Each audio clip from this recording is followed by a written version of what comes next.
Hello and welcome to a new review I have prepared for today. So what I'm gonna be reviewing today is the G Pro Superlight from Logitech. It's been out for almost 1 year and a couple of months now. It's March, so around 4 months. And yeah, I'm just gonna give my take on it, what I think is good, bad, and what I did to improve the mouse myself. Since I did a few mods, I made a custom one with some adjustments. Yeah, I'll share it. I'll share them with you guys at the end of the video. So let's get right into it. We're gonna start with the shape. The shape of the G Pro Superlight. It's a very safe shape. It's a symmetrical shape, as you can see, but it's the side buttons are on the left side, so they're mostly for right-handed users, but there are left-handed users who can and use the G Pro Superlight. And yeah, it's generally considered a potato shape because yeah, it resembles a potato. That's pretty much the shape summed up.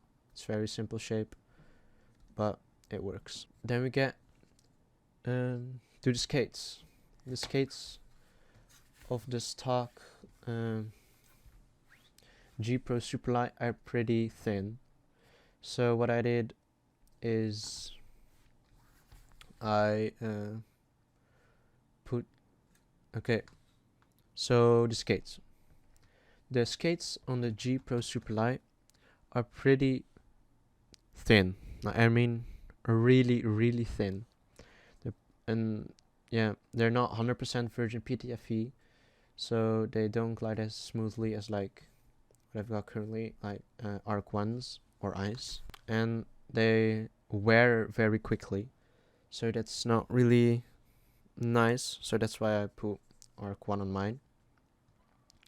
But they're definitely usable, but you should just definitely get aftermarket ones since it's way better. And then the clicks. The clicks on the G Pro Superlight on the stock are not bad. Sadly, I didn't make a sound test before I modded mine, so my apologies.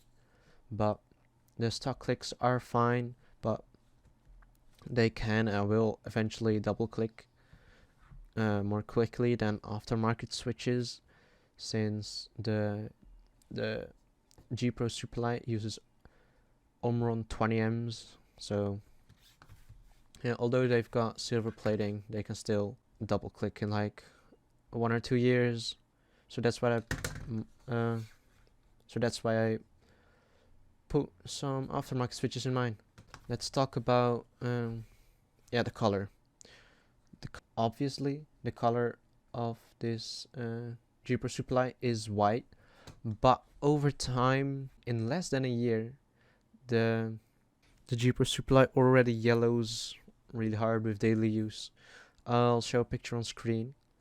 It's that's a G Pro Superlight of one of my friends, and it's pretty yellowed. And he's been daily driving the G Pro Superlight for a year since launch. So yeah, that's how yellow it gets.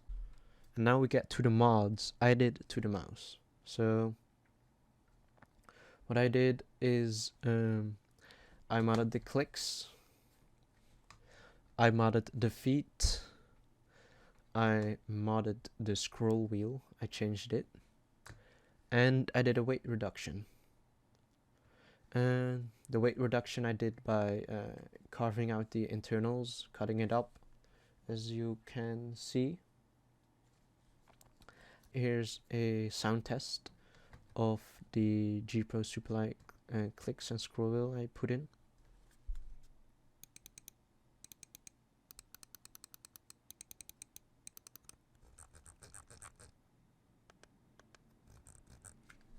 So what I put in my G Pro Superlight is for the clicks, I put in Japanese Omrons, and they're pretty nice. With the tall plunger, they actually fix the pre-travel that is present on the G Pro Superlight.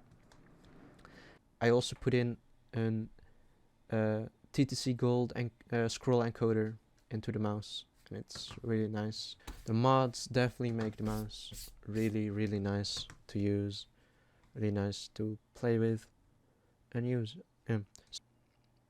So to conclude, the G Pro Superlight, it's a very simple, safe shape to use. Everyone can use it. With some modifications to the mouse, it can be made a lot better from stock. So you should try and commission someone to do, just to find someone who can mod your G Pro Superlight. You can always DM me to do it.